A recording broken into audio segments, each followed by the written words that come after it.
കർത്താവിൽ ബഹുമാന്യ സഹോദരന്മാരെ, നിങ്ങൾക്ക് എല്ലാവർക്കും വീണ്ടും ഒരിക്കൽ കൂടി എന്റെ സ്നേഹവന്ദനം ഞാൻ പ്രകാശിപ്പിക്കുന്നു. ഇന്ന് രാവിലെ ഞാൻ ഒരു ആർട്ടിക്കിൾ എഴുതിയിരുന്നു. ആ ആർട്ടിക്കിൾ വാസ്തവത്തിൽ അത് എഴുതി കഴിഞ്ഞു കഴിഞ്ഞപ്പോൾ ധാരാളം ആളുകൾ ആ ആർട്ടിക്കിൾ വായിച്ചു. അത് വായിക്കുകയും പലരും അനുകൂലവും പ്രതികൂലവുമായ നിലയിൽ അതിൽ കമന്റുകൾ രേഖപ്പെടുത്തുകയും ചെയ്തിട്ടുണ്ട്.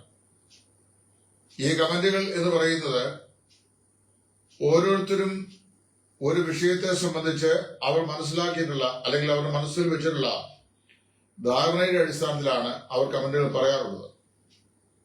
അതുകൊണ്ട് തന്നെ കമന്റുകൾ വായിച്ച് നാം മുഷിയേണ്ട ആവശ്യമില്ല. ഓരോരുത്തർക്കും അവരവരുടേതായിട്ടുള്ള അഭിപ്രായ സ്വാതന്ത്ര്യം ഉണ്ടല്ലോ.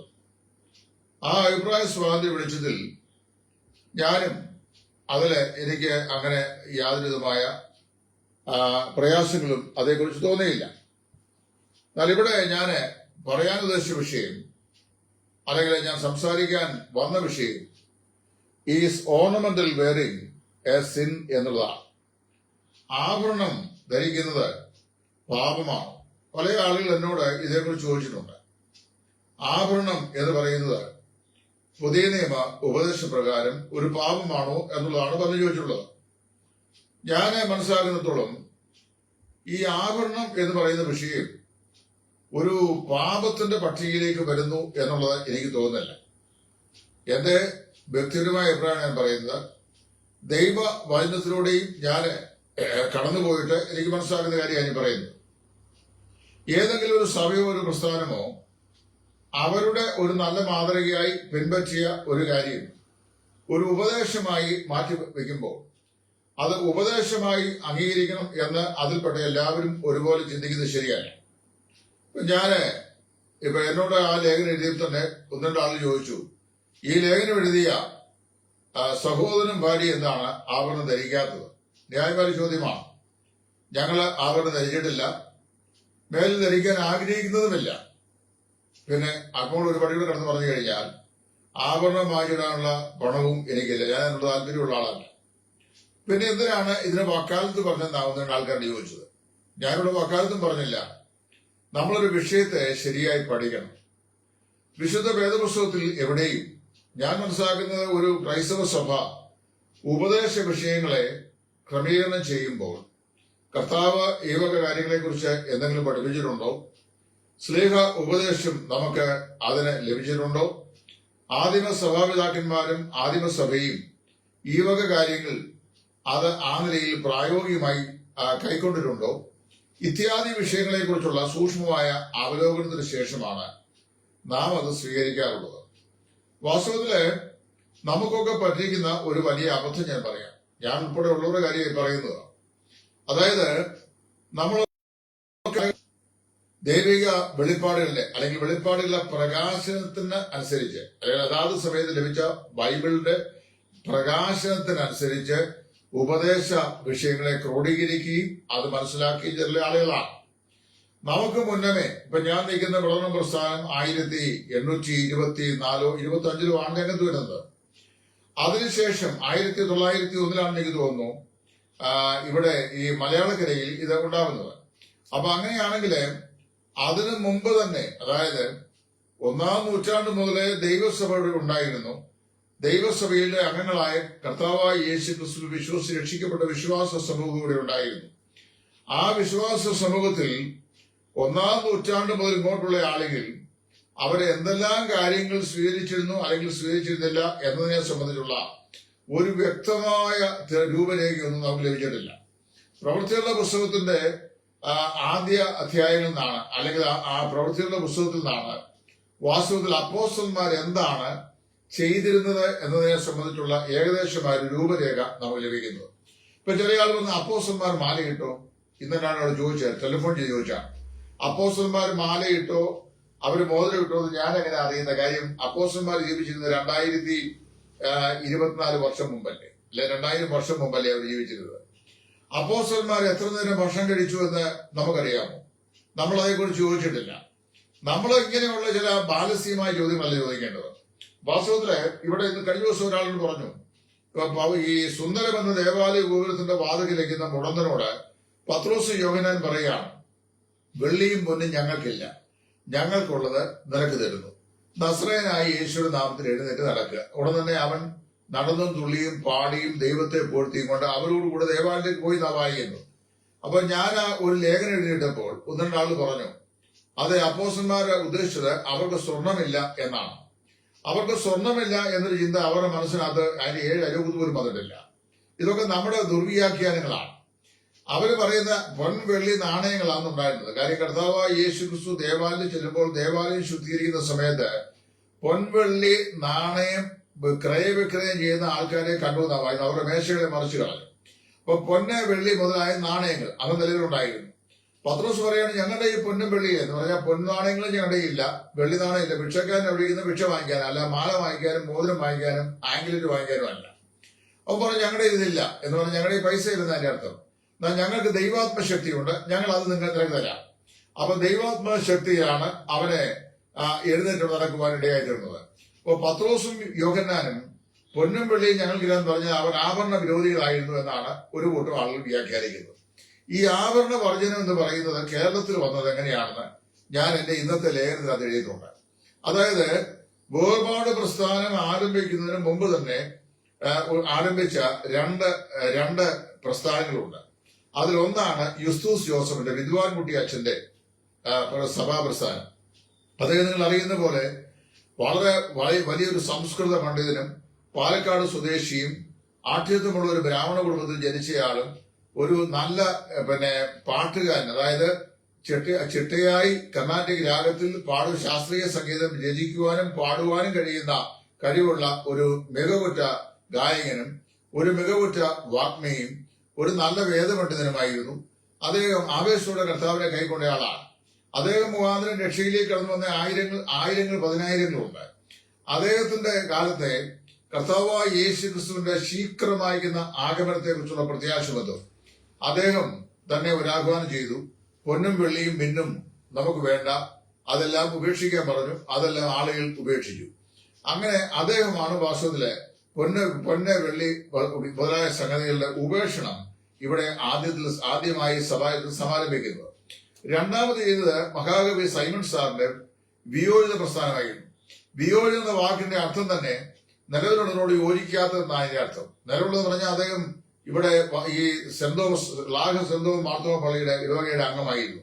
മാർത്തോമ സഭയുടെ ചില ആചാര അനുഷ്ഠാനങ്ങളും ആരാധനാക്രമങ്ങളും അദ്ദേഹത്തിന് വചനപ്രകാരം ശരിയെന്ന് തോന്നി. പ്രത്യേകിച്ച് പൗരോഹിത്യ വ്യവസ്ഥയും ഈ പുരോഹിതനെ ലൈറ്റ് ചെയ്തുള്ള വ്യത്യാസവും ഇങ്ങനെ മധുബഹയും പുരോഹിതന്മാരുടെ കുപ്പായവും പുരോഹിതന്മാരും അവരുടെ അംശവടി അധികാര വടിയും ഇങ്ങനെയുള്ള കാര്യങ്ങളൊക്കെ വചനപ്രകാരം ശരിയെന്ന് തോന്നി. അദ്ദേഹത്തിന് ലഭിച്ച പ്രകാശം അനുസരിച്ച് അദ്ദേഹം സമാരംഭിച്ചാണ് വിയോജിത പ്രസ്ഥാനം. വിയോജിത പ്രസ്ഥാനം ആ കാലഘട്ടങ്ങളിൽ ധാരാളം സഭകൾ ഉണ്ടായിരുന്നു. അപ്പോൾ പത്തനംതിട്ട, കോട്ടയം ഈ ജില്ലകളിലൊക്കെ ധാരാളം സഭകൾ ഉണ്ടായിരുന്നു.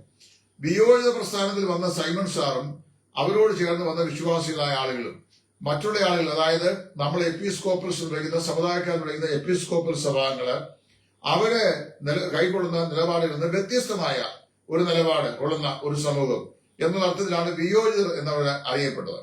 അവര് എന്ത് ചെയ്തു? അവര് ഈ സ്വർണം വേണ്ട എന്ന് തീരുമാനിച്ചു. അതങ്ങനെ തീരുമാനിച്ചിട്ട് അവര് പൊന്നും വെള്ളിയും ഒക്കെ ഉപേക്ഷിച്ചു.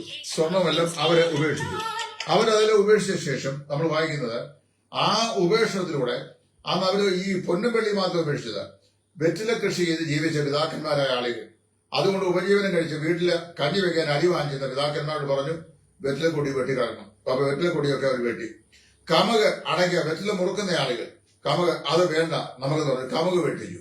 അപ്പൊ വെറ്റില കൊടി വെട്ടി, കമുക് വെട്ടി. ചിട്ടികൾ, ബാങ്കുകൾ, ഷോടതികൾ, ജിംനേഷ്യങ്ങൾ, ഇങ്ങനെയുള്ള സംവിധാനങ്ങൾ ഇതൊന്നും വേണ്ട. അത് തന്നെ സൈമൺ സാറിന്റെ ഒരു പാട്ടിൽ തന്നെ അദ്ദേഹം പറഞ്ഞിട്ടുണ്ട്. ബാങ്കുകൾ, ചിട്ടികൾ, കമ്പനികൾ, തീങ്ക ചെയ്യും കളി ഷോടതികൾ, ജിംനേഷ്യം ഓടിത നാടകശാലയും എന്നിവ വിട്ടു നീ പോരുക സോദരി എന്ന് പറഞ്ഞൊരു പാട്ടിന്റെ ഭാഗമുണ്ടല്ലോ, ശലോമി വരി എന്റെ പ്രിയ എന്നുള്ളത്. അപ്പൊ അതെല്ലാം അദ്ദേഹം മനസ്സോട് ഉപേക്ഷിച്ച ആളാണ്. അദ്ദേഹത്തിന് നല്ല കാഴ്ചപ്പാടായിരുന്നു. അതിനെ പിൻപറ്റിയ വിശ്വാസികളും അത് അനുവർത്തിച്ചു. അത് അനുവർത്തിച്ചു കഴിഞ്ഞപ്പോൾ സൈമൺ സാറിന്റെ വിയോജിത പ്രസ്ഥാനമാണ് അങ്ങനെ ചെയ്യുന്നത്. സൈമൺ സാറിന്റെ വിയോജിത പ്രസ്ഥാനം പിന്നീട് നോയൽ സാഹിബിന്റെ വേർപാട് പ്രസ്ഥാനവുമായിട്ട് ലയിച്ചു. വേർപാട് പ്രസ്ഥാനവുമായിട്ട് ലയിക്കാൻ കാരണം ഉപദേശപരമായി സൈമൺ സാറിന്റെ ആശയങ്ങളും വേർപാട് സഭ മുന്നോട്ട് വെച്ചിരുന്ന ആശയങ്ങളും പരസ്പരം പൊരുത്തപ്പെട്ടു പോകുന്നതാണ്. അതിൽ വൈകല്യങ്ങളില്ല എന്നുള്ള കാഴ്ചപ്പാടുണ്ട്. അവർ പരസ്പരം ലയിച്ച് മുമ്പോട്ട് പോകാനായിട്ട് തീരുമാനിച്ചു. അതോടുകൂടി വിയോജിത പ്രസ്ഥാനം ഇല്ലാതെയായി തീരുകയും വേർപാട് പ്രസ്ഥാനത്തിന്റെ ഭാഗമായി വിയോജിതർ തീരുകയും ചെയ്തു. അങ്ങനെ ആണ് സൈമൺ സാർ വേർപാട് സഭയുടെ അവകാശമായി മാറുന്നത്. അങ്ങനെ സൈമൺ സാർ വേർപാട് സഭയുടെ അവകാശമായി കഴിഞ്ഞപ്പോൾ ഇവിടെ നമ്മൾ മനസ്സിലാക്കുന്ന യാഥാർത്ഥ്യം അനുസരിച്ച് കുമ്പനാട് വെച്ച് സ്ഥാപിതമായിരുന്ന കുറ്റിമത്താച്ചന്റെ വീട്ടിൽ വെച്ച് ആരംഭിച്ച വേർപാട് സഭാ പ്രസ്ഥാനം, ആ വേർപാട് സഭാ പ്രസ്ഥാനം അത് പ്രോജക്റ്റുമായി വളർന്നു വരുവാൻ നാൾക്കുനാളായി തുടങ്ങി. അങ്ങനെ വേർപാട് പ്രസ്ഥാനം ഈ വിയോജിത പ്രസ്ഥാനം അവസാനിച്ച ശേഷം വേർപാട് പ്രസ്ഥാനം അത് വളർച്ച പ്രാപിക്കുകയും അത് മുൻപോട്ട് കുതിക്കുകയും ചെയ്തു. ആ കാലഘട്ടങ്ങളിൽ ഇതര സമുദായ വിഭാഗങ്ങളിൽ നിന്നാണ് നമ്മുടെ ഇതിലേക്ക് ആളുകൾ വന്നിട്ടുള്ളത്. അതായത് മാർത്തോമായിൽ നിന്നും CSI നിന്നും യാക്കോബിൽ നിന്നുമാണ് പ്രധാനമായും വേർപാട് പ്രസ്ഥാനത്തേക്ക് ആളുകൾ രക്ഷിക്കപ്പെട്ട് സ്നാനപ്പെട്ട് വന്നത്. അങ്ങനെ വന്ന ആളുകൾ എന്ത് ചെയ്തു? വിയോജിത പ്രസ്ഥാനത്തിൽ വന്ന ആളുകൾ വർദ്ധിച്ചിരുന്ന അതേ കാര്യങ്ങൾ വേർപാട് പ്രസ്ഥാനത്തിലുള്ള ആളുകളും വർദ്ധിച്ചിരുന്നു. എങ്കിലും ഞാന് ജയശ്രീദേവ് മുതൽ പേര് മായിട്ടുള്ള എന്റെ ആശയവിനിമയവും അതുപോലെ പുരാതനമായ ചില രേഖകളിൽ ഞാൻ വായിച്ച് മനസ്സിലാക്കിയിട്ടുള്ളതനുസരിച്ച് നോയൽ സാഹിബ് പോലും ഇവിടെ ആയിരുന്ന ആദ്യ നാളുകളിൽ അന്ന് മിന്ന ഊരിക്കളയാത്ത വിശ്വാസികൾ പല വിശ്വാസികൾ ഉണ്ടായിരുന്നു. അതുപോലെ തന്നെ ചില സന്ദർഭങ്ങളിൽ മിന്ന കെട്ടി തന്നെ വിവാഹശുശ്രൂഷ അദ്ദേഹം നടത്തിയിരുന്നതായിട്ടും ഒന്ന് രണ്ട് രേഖകൾ ഞാൻ കേട്ടിട്ടുണ്ട്, വായിച്ച രേഖകൾ കൂടി വായിച്ച് മനസ്സിലാക്കിയിട്ടുണ്ട്. അപ്പൊ ഞാൻ പറഞ്ഞത് ആദ്യ നാളുകൾ അങ്ങനെയായിരുന്നു. ഇതര എപ്പിസ്കോപ്പൽ വിഭാഗങ്ങളിൽ നിന്ന് മുമ്പോട്ട് വന്ന സഭാവിശ്വാസികൾ പലരും ആഭരണങ്ങളൊക്കെ ഉപയോഗിച്ചിരുന്നു. എന്നാൽ വേർപെട്ട ദൈവം മറ്റുള്ള ആളുകളിൽ നിന്ന് വ്യത്യസ്തരാണെന്ന് ലോകത്തെ കാണിച്ചു കൊടുക്കേണ്ടതിന് ഞങ്ങൾക്ക് ഇങ്ങനെയുള്ള പൊന്ന്, വെള്ളി, വിലയേറിയ വസ്ത്രം, അലങ്കാരങ്ങൾ ഇതൊന്നും വേണ്ട എന്ന് തീരുമാനിച്ചു. അപ്പൊ അങ്ങനെ തീരുമാനിക്കുമ്പോൾ നിങ്ങൾ മനസ്സിലാക്കണം, വിയോജിതന്റെ കാലത്ത് ഈ പൊന്നും വെള്ളിയും വേണ്ട എന്ന് സൈമൺ സാറും കൂട്ടം തീരുമാനിച്ചു. വെറ്റില കൃഷിയും വേണ്ട, അടയ്ക്കാമര കൃഷിയും വേണ്ട എന്ന് തീരുമാനിച്ചു. അടയ്ക്കാമരമൊക്കെ വെട്ടിക്കളഞ്ഞു. പക്ഷെ അതിനുശേഷം വേർപാടുകാര് ഒരുപാട് പേര് അടയ്ക്കാമര തോട്ടങ്ങൾ വാങ്ങിച്ചിട്ടുണ്ട്, അടയ്ക്കാമരം വെച്ചിട്ടുണ്ട്, അതിൽ നിന്ന് ആദായം ഉണ്ടാക്കിയിട്ടുണ്ട്. പിന്നെ ഈ വെറ്റില കൃഷി ചെയ്തിട്ടുണ്ട്. കാര്യം അന്ന് ജീവിക്കാൻ വരെ ഒരു മാർഗമില്ല. പേർഷ്യ, അമേരിക്കയും ഒന്നും ഇല്ലാത്തൊരു കാലഘട്ടം. അപ്പൊ എന്ന് പറഞ്ഞാൽ അവിടേക്ക് ജോലി ഇല്ലാത്ത കാലഘട്ടം. അപ്പൊ അന്ന് ജീവിക്കാൻ മാർഗമില്ല. അതുകൊണ്ട് ഇതൊക്കെ അവർ സ്വീകരിച്ചു. അപ്പോൾ എനിക്ക് കടുത്ത അലർജിയുടെ പ്രശ്നമുണ്ട്. അതുകൊണ്ടാണ് ഈ പ്രശ്നം ഉണ്ടാകുന്നത്. അത് എനിക്കും ബുദ്ധിമുട്ടാണ് ഇതിനകത്ത് ലൈവിലേക്ക്. അപ്പൊ ഞാൻ പറഞ്ഞത്, ഇവിടെ ഇങ്ങനെയുള്ള ഒരു സാഹചര്യത്തിൽ അവർ വേണ്ട എന്ന് വെച്ചു, വർജനം ചെയ്തു. ഞാൻ ആ വർജനത്തെ ഒരിക്കലും തള്ളി പറയുന്നില്ല. കാര്യം ഞാനൊരു വേർപാട് വിശ്വാസിയാണ്. ഞാൻ ആ വർജനത്തെ സ്വീകരിക്കുന്നു. ഞാനും വാസ്തവമായി രക്ഷിക്കപ്പെട്ട് മുമ്പോട്ട് വന്നു കഴിഞ്ഞപ്പോൾ ഞാനും വാസ്തവത്തില് ഈ പറയപ്പെട്ട ആഭരണങ്ങളൊന്നും ധരിക്കാതെ, മോതിരമൊന്നും ധരിക്കാതെ, മാല ധരിക്കാതെ ഒക്കെയാണ് ഞാനും മുമ്പോട്ട് വന്നത്. എന്റെ കഴുത്തിൽ കുഞ്ഞു മാല ഉണ്ടായിരുന്നു. എന്റെ വീട്ടിൽ ഇളയ മകൻ എന്ന നിലയിൽ എന്റെ വീട്ടിൽ തന്നിരുന്ന ആ മാതാപിതാക്കൾ അത് ഞാൻ ഉപേക്ഷിച്ചു. രക്ഷിക്കപ്പെട്ടപ്പോഴേ ഞാനത് വേണ്ടെന്ന് വെച്ചു. അതെന്നെ ആരും പ്രേരിപ്പിച്ചതല്ല, ഞാൻ വേണ്ടെന്ന് വെച്ചതാണ്. എന്നാല് വേറൊരു വിഷയം ഞാൻ പറയാം. നമ്മളിപ്പോൾ വന്നു കഴിഞ്ഞപ്പോൾ അറിയാവോ, ഇവിടെ ഒരു വലിയ പ്രശ്നമുണ്ടായി. അതായത് രണ്ട് സൈഡിലാണ് ആളുകൾ നിൽക്കുന്നത്. ആഭരണ വർജനം എന്ന് പറയുന്നൊരു ഉപദേശമാണെന്ന് ഞാൻ സമ്മതിക്കണമെന്ന് ചില ആൾക്കാരോട് പറഞ്ഞു. ഞാൻ കഴുത്തറുത്താലും സമ്മതിക്കുകയില്ല. കാര്യം നിങ്ങൾക്ക് ഏകദേശമൊക്കെ എന്റെ സ്വഭാവം അറിയാം. എനിക്ക് വ്യക്തത ഇല്ലാത്തൊരു കാര്യം ഞാൻ ലോകത്തിൽ ആര് പറഞ്ഞാലും സമ്മതിക്കുകയില്ല. എനിക്ക് വ്യക്തത വേണമെങ്കിൽ ദൈവത്തിൽ തെളിവ് വേണം. അപ്പൊ അതിനെ പത്രോസ് ലേഖനത്തിലും തിമോത്തിയോസ് ലേഖനത്തിലും നിങ്ങളുടെ അലങ്കാരം പൊന്നണിയുന്നതും തലമുടി പിന്നുന്നതും വിലയേറിയ വസ്ത്രം ധരിക്കുന്നതുമല്ല, അക്ഷയഭൂഷണമായ ഹൃദയത്തിന്റെ ഗൂഢമനുഷ്യൻ തന്നെ ആയിരിക്കണം. അവിടെ തന്നെ സ്ത്രീകളും എന്ത് ചെയ്യണം? നിങ്ങള് മാന്യമായ വസ്ത്രം ധരിക്കണം എന്ന് പൗലോസ് പറഞ്ഞിട്ടുണ്ട്. അപ്പോൾ വാസ്തവത്തില് നിങ്ങളുടെ അലങ്കാരം എന്ന് പറയുന്നത് പൊന്നണിയുന്നതും തലമുടി പിന്നുന്നതും വിലയേറിയ വസ്ത്രം ധരിക്കുന്നതും അല്ല എന്ന് പറഞ്ഞാൽ നിങ്ങൾ അത് ചെയ്യാൻ പാടില്ല എന്നൊരു കൽപ്പനയല്ല. അങ്ങനെ കൽപ്പന ഞാൻ വായിച്ചിട്ടില്ല. എന്ന് പറഞ്ഞാല് നിങ്ങളുടെ ഈ പ്രൈമറി എയിം, അതായത് സുപ്രധാനമായിരുന്ന നിങ്ങളുടെ ലക്ഷ്യം എന്ന് പറയുന്നത് എന്തായിരിക്കണം? അതല്ല എന്ന് പറഞ്ഞാൽ ഭൗതികമായ അലങ്കാരമല്ല എന്നാണ്. ഇപ്പൊ നിങ്ങൾക്കറിയാവോ, ഞാന് സാധാരണയായി ബാല്യം മുതൽ വസ്ത്രം ധരിക്കുമ്പോൾ ഏറ്റവും നീറ്റായി വസ്ത്രം ധരിക്കുന്ന ആളാണ്. അതിന്റെ പേരിൽ തന്നെ ഒരുപാട് അപവാദങ്ങൾ ഞാൻ കേട്ടിട്ടുണ്ട്. എന്റെ വൈഫും കേട്ടിട്ടുണ്ട്. അതായത് ഞങ്ങൾ രണ്ടുപേരും നല്ല വൃത്തിയായി വസ്ത്രം ധരിക്കും. വൃത്തിയായി വസ്ത്രം ധരിക്കുന്നതിന് ഒരുപാട് ഗുണങ്ങളുണ്ട്. ഒന്ന്, നമ്മളൊരു വീട്ടിൽ കയറി ചെന്നാൽ കയറിയിരിക്കാൻ പറയും. ഒരു സർക്കാർ ഓഫീസിൽ ചെന്ന് കഴിഞ്ഞാൽ നമ്മളൊരു ബഹുമാനം ആൾക്കാർക്കുണ്ടാവും. അതിനെ അലങ്കാരമായിട്ടോ ആഡംബരമായിട്ടോ പറയാൻ സാധിക്കുമോ? ഒരിക്കലും അങ്ങനെ പറയാനായിട്ട് സാധിക്കുകയില്ല. അതുകൊണ്ട് ഞാൻ നിങ്ങളോട് വളരെ വ്യക്തമായി പറയുകയാണ്, ഉപദേശം എന്ന വിഷയത്തിലേക്ക് ഇതിനെ വലിച്ചുകൊണ്ട് വന്നത് വാസ്തവത്തിൽ ബ്രദറുകാരും ബന്ധുക്കോസുകാരുമാണ് എന്ന് തീർത്ത് ഞാൻ പറയുന്നു. അപ്പൊ ഈ അടുത്ത കാലത്ത് വത്സൻ എബ്രഹാം അതേക്കുറിച്ചൊരു മെസ്സേജ് കൊടുത്ത് ഞാൻ കേട്ടിരുന്നു. അദ്ദേഹത്തിന്റെ വൈഫിന്റെ കരുതലൊക്കെ അവാലയോടെ പറഞ്ഞ ചില ആൾക്കാരൊക്കെ പ്രകടിപ്പിക്കാൻ ഞാൻ കേട്ടായിരുന്നു. ഈ വർജനം എന്ന് പറയുന്നത് ഒരു വിഷയത്തിൽ മാത്രമായി വരികയല്ല. ദൈവത്തിന് ആഭരണത്തോട് യാതൊരു അലർജിയില്ല. ഞാൻ ഉൽപ്പത്തി മുതലുള്ള ഇങ്ങോട്ടുള്ള ഭാഗങ്ങളൊക്കെ വായിച്ചിട്ടുണ്ട്. അപ്പൊ പറഞ്ഞറിയാവൂ, കർത്താവിന്റെ സഭയ്ക്ക് ആഭരണത്തിന്റെ ആവശ്യമില്ല. പഴയ വിശുദ്ധന്മാര് യെശയ്യാ പ്രവാചകൻ പറയുന്നത് മണവാളൻ തലപ്പാവ് കൊണ്ട് തന്നെത്താൻ അലങ്കരിക്കുന്ന പോലെയും മണവാട്ടി ആഭരണങ്ങളാൽ അവളെ അലങ്കൃതയാക്കുന്നത് പോലെയും യഹോവയായ ദൈവം അന്നാൾ നിനക്കൊരു അലങ്കാരം ആയിരിക്കും എന്ന് പറഞ്ഞു കഴിഞ്ഞാൽ അർത്ഥം ഇസ്രായേലിലെ കന്യകുമാരെല്ലാവരും ആഭരണം ധരിക്കുന്നവരായിരുന്നു. ഇസ്ഹാക്കിന്റെ ഭാര്യ റിബേക്ക ദൈവസഭയുടെ നിഴലാണെന്ന് പരിശുദ്ധാത്മാവോ ദൈവം നമ്പുരാനോ വേദപുസ്തകത്തിൽ പറഞ്ഞിട്ടില്ല. അത് ഞാൻ കേട്ടിട്ടുണ്ട്. നമ്മുടെ പ്രസംഗന് ഈ വിവാഹവേദി പ്രസംഗിച്ചാണ് ഞാൻ കേട്ടുള്ളത്. ഇസ്ഹാക്ക് യേശു ക്രിസ്തുവിന്റെ ചിത്രം, പിന്നെ റിബേക്ക സഭയുടെ ചിത്രം എന്ന് ഞാൻ എങ്ങും വായിച്ചിട്ടില്ല. അങ്ങനെ സഭയുടെ ചിത്രമാണെങ്കിൽ നിഴലായ റിബേക്കയെ കാണാൻ ഏലിയാസർ ചെല്ലുമ്പോൾ തന്നെ മൂക്കുത്തിയും കാതിരയും അതുപോലെ കുണുക്കും ഈ ആഭരണവും കൊണ്ട് അങ്ങോട്ട് ചെയ്യുന്നത്. അത് ഇട്ടുകൊണ്ടാണ് ഇങ്ങോട്ട് പോകുന്നത്. ഇപ്പൊ എന്നെ കണ്ണിക്കാൻ ആൾക്കാർ വരും. കണ്ണിക്കാൻ വരട്ടെ, അതിനാണ് ഞാൻ ഇത് പരസ്യമായി പറയുന്നത്. ഏതായാലും എന്റെ ജീവിതം ഒരു പരുവൊക്കെ ആയിരിക്കുക. അപ്പൊ ഇനിയിപ്പോ എനിക്ക് അതിനെക്കുറിച്ച് അശേഷം പേടിക്കേണ്ട ആവശ്യമില്ല. അപ്പം നിഴലായ റിബേക്ക, നിഴലാന്ന് ഞാൻ പറയുന്നില്ല, ഇവിടെ നമ്മുടെ ആൾക്കാർ പറയുന്നതാണ് റിബേക്ക ഈ സഭയുടെ നിഴലാണ്. ഞാൻ വേദപുസ്തകം വായിച്ചിട്ടുമില്ല. ഈ സഭയുടെ നിഴലായിരുന്നു റിബേക്ക എന്ന് ഇസ്ഹാക്കിനോ അബ്രഹാമിനോ കർത്താവായ യേശു ക്രിസ്തുവിനോ പരിശുദ്ധാത്മാവിനോ അറിയാമായിരുന്നോ ചിന്തിച്ചോ എന്ന് ഞാൻ ചിന്തിച്ചിട്ടുമില്ല. എനിക്കറിയാൻ വയ്യ. അതൊക്കെ നമ്മുടെ ആൾക്കാർ വ്യാഖ്യാനിച്ചുണ്ടാക്കിയതാണ്. ഇനി അങ്ങനെയാണെന്ന് വന്നാൽ അവിടെ ഞാൻ ആ പക്ഷത്താണ് ചേരുകയാണ്. റിബേക്ക ഈ സഭയുടെ നിഴലാണ്. റിബേക്ക സഭയുടെ നിഴലാണെങ്കിൽ ഈ നിഴലായ റിബേക്കായ്ക്ക് കാതിൽ കുണുക്കിടാം, അതുപോലെ തന്നെ പിന്നെ ആംഗ്ലറ്റ് ധരിക്കാം, ആഭരണങ്ങളൊക്കെ ഇടാം. പൊരുളായ സഭയ്ക്ക് ഇത് പാടില്ല. കാര്യം കർത്താവിന് ഭയങ്കര ദേഷ്യമാണ്. Where do you get this doctor? എനിക്ക് മനസ്സിലാക്കാൻ സാധിക്കുന്നില്ല. ഞാൻ പറയട്ടെ, നിങ്ങളുടെ അലങ്കാരം തലമുടി പിന്നുന്നതല്ല. പിന്നെന്ത് ചെയ്യണം? അത് തല നന്നായിട്ട് ബോബ് ചെയ്യണമെന്നാണോ പൗലോസ് പറഞ്ഞത്? അല്ല. പിന്നെന്താണ്? മുടി നിങ്ങൾ വട്ടത്തിൽ കെട്ടണമെന്നാണോ? ഇതൊന്നും പറഞ്ഞില്ല. അതൊക്കെ സ്ത്രീ സ്വാതന്ത്ര്യത്തിൽപ്പെട്ട കാര്യമാണ്. ഈ കഴിഞ്ഞിടയ്ക്ക് എന്നോട് ഇതുപോലെ ചില ആൾക്കാർ ചോദിച്ചിരുന്നു. ഒരാളിനോട് ചോദിച്ചു സ്ത്രീകൾ ലിപ്സ്റ്റിക് ഇടുന്നതിനെ സംബന്ധിച്ച്. അത് വലിയ ഗുരുതരമായ പാപമാണെന്ന് പറഞ്ഞ എന്റെ അടുത്താകുന്നു. ഞാൻ പറഞ്ഞു, അമേരിക്കൻ ഐക്യനാടുകളില്, ന്യൂസിലൻഡില്, ഓസ്ട്രേലിയയില്, അതിശൈത്യമുള്ള തണുപ്പ് രാജ്യങ്ങളിലൊക്കെ ജോലി ചെയ്യുന്ന നേഴ്സസും നമ്മുടെ സിസ്റ്റേഴ്സും ഒക്കെ ഉണ്ട്. അവിടുത്തെ ക്ലൈമറ്റ് കൊണ്ട് ഇവരുടെ ഈ ചിരിക്ക് വിണ്ടുകളുണ്ടാകും. ആ സമയത്ത് അവരെന്ത് ചെയ്യുന്നു? ഒരു ലൂബ്രിക്കേഷൻ നിലയിൽ ഒരു ചെറിയ ലിപ്സ്റ്റിക് അത് ചെറിയ തേക്കുന്നു. ഇത് വലിയ മഹാപാതകമാണ്. ഇതിനകത്താണോ നമ്മുടെയൊക്കെ ആത്മീയം ഇരിക്കുന്നത്? നമുക്കൊക്കെ വാസ്തവത്തിൽ എന്ത് സംഭവിച്ചു? അപ്പൊ വാസ്തവത്തില് അതാണോ നമ്മുടെ വിഷയം? കാവാലം പ്രസംഗിക്കുന്ന പോലെ സ്ത്രീകളുടെ വട്ടക്സും അവരുടെ ചുരിദാറും പിന്നെ അവരുടെ നെഞ്ചും അവരുടെ ശരീരത്തിന്റെ ആകാര്യ വടിവും ഒക്കെയാണോ സുവിശേഷന്മാരുടെ പ്രസംഗത്തിന്റെ കാതലായ പ്രമേയം എന്ന് പറയുന്നത്? ഇതൊന്നും നമ്മുടെ വിഷയമല്ല. Leave the woman to their freedom. സ്ത്രീകളെ അവരുടെ വഴിക്ക് വിടാൻ, അവര് യോഗ്യമായ വസ്ത്രം ധരിച്ച് അവർക്ക് യോഗ്യമായ നിലയിൽ ഒന്ന് ജീവിക്കട്ടെ. അപ്പൊ അതിനകത്തല്ലേ അവരുടെ ഭർത്താക്കന്മാർ ഇതിനെക്കുറിച്ച് കൺസേൺ ആകട്ടെ. നമ്മൾ തന്നെ ഇതിനെക്കുറിച്ച് പ്രയാസം ഉണ്ടാക്കുന്നത്.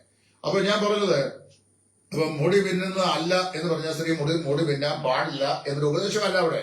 രണ്ട്, നിങ്ങൾ മുടി പിന്നി സൗന്ദര്യം കാണിക്കുന്നതിലോ അല്ലെങ്കിൽ വിലയേറിയ വസ്ത്രം ധരിച്ച് പ്രദർശനം കാണിക്കുന്നതിലോ ആഭരണങ്ങളാൽ നിങ്ങൾ അലങ്കരിക്കുന്നതിലോ അല്ല എന്ത് നിങ്ങളുടെ പ്രധാനപ്പെട്ട വിഷയം. അതായത് നിങ്ങളുടെ അലങ്കാരം എന്ന് പറയുന്നതാണ് ദ റിയൽ അലങ്കാരം. അഡോണിങ് എന്ന് പറയുന്നത് അക്ഷയഭൂഷണമായ ഹൃദയത്തിന്റെ ഗൂഢമനുഷ്യനാണ് എന്നാണ് അവിടെ പറയുന്നത്. അതുകൊണ്ട് ഇതല്ല അതാണെന്നല്ല, ഇത് പാടില്ല എന്നല്ല, ഇതല്ല അതാണ് പ്രൈം ഇമ്പോർട്ടൻസ് എന്നാണ് അവിടെ പറയുന്ന പ്രധാനപ്പെട്ട വിഷയം. വേദോത്സവം വായിക്കുമ്പോൾ പരീക്ഷ മനോഭാവം അത് വായിക്കണം. അങ്ങനെ വായിക്കുമ്പോൾ ഞാൻ ഈ പറയുന്ന കാര്യം മനസ്സിലാക്കാൻ കഴിയും, അല്ലെങ്കിൽ എന്നെയും കുറ്റപ്പെടുന്നു. അപ്പൊ അവിടെ വാസ്തു അങ്ങനെയാണ് പറയുന്നത്. അങ്ങനെ വരുമ്പോൾ ഒരു വിശ്വാസി ആഭരണം ധരിക്കുന്നത് തെറ്റാണെന്ന് സ്ഥാപിക്കാൻ വേദോത്സവത്തിൽ വാക്കിയില്ല.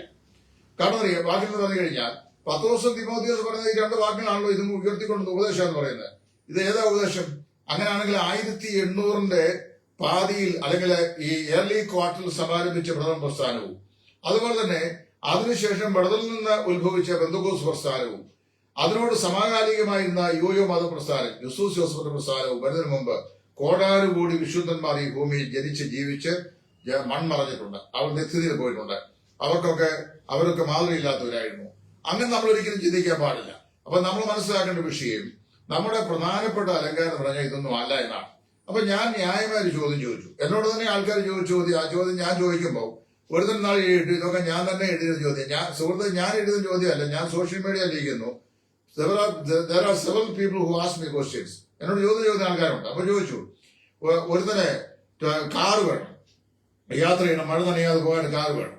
അവരെ മാരുതിയുടെ ഓൾട്ടോ ആണെങ്കിൽ ഒരു 4 ലക്ഷം രൂപയ്ക്ക് കിട്ടും. അതായത് മാരുതിയുടെ ഏറ്റവും ലിറ്റിൽ വെഹിക്കിൾ എന്ന് പറഞ്ഞാൽ അതാണ്. 4 ലക്ഷം രൂപയ്ക്ക് കിട്ടും. മറ്റു കമ്പനികൾക്ക് അതിനേക്കാളും കുറഞ്ഞ വിലയ്ക്ക് കിട്ടും. പിന്നെ അത് തന്നെ പിന്നെ അങ്ങോട്ട് ഓരോരുത്തർക്ക് കാശ് മുടക്കാനുള്ള കഴിവനുസരിച്ച് പല വേർഷൻസ് ഉണ്ട്. ഏറ്റവും കൂടിയ സാധനമുണ്ട്. അത് അവനവന്റെ കപ്പാസിറ്റി അനുസരിച്ചാണ് വാങ്ങിക്കുന്നത്. അപ്പൊ അത് വാങ്ങിക്കുന്നു. പിന്നെ ചിലത് എന്ത് ചെയ്യുന്നു, ലെക്സസ് വാങ്ങിക്കുന്നു. വേറെ ചില ടൊയോട്ട ക്യാമറി വാങ്ങിക്കുന്നു. ചിലർ എന്ത് ചെയ്യുന്നു, ലാൻഡ് ക്രൂസർ വാങ്ങിക്കുന്നു. വേറെ മെഴ്സിഡീസിന്റെ ലേറ്റസ്റ്റ് വേർഷൻ വാങ്ങിക്കുന്നു.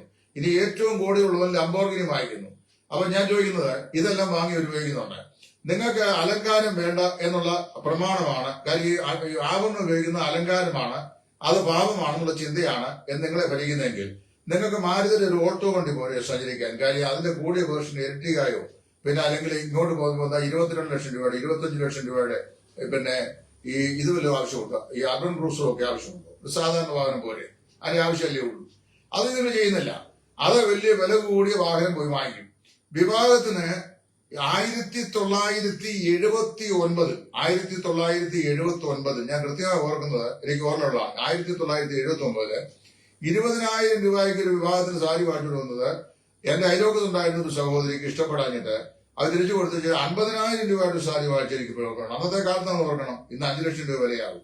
അപ്പൊ വിവാഹം കഴിക്കാൻ വേണ്ടി 2 ലക്ഷം രൂപയുടെ അപ്പൊ വാസ്തവത്തില് ഈ എന്റെ 2 പെൺമക്കളെ വിവാഹം കഴിക്കുമ്പോൾ, മൂത്ത മോളെ വിവാഹം കഴിക്കുമ്പോൾ ഞാൻ വാങ്ങിച്ച സാരിക്ക് 1300 രൂപ, രണ്ടാമത്തെ മോളെ വിവാഹം കഴിക്കുമ്പോൾ വാങ്ങിച്ചാൽ 1200 രൂപ.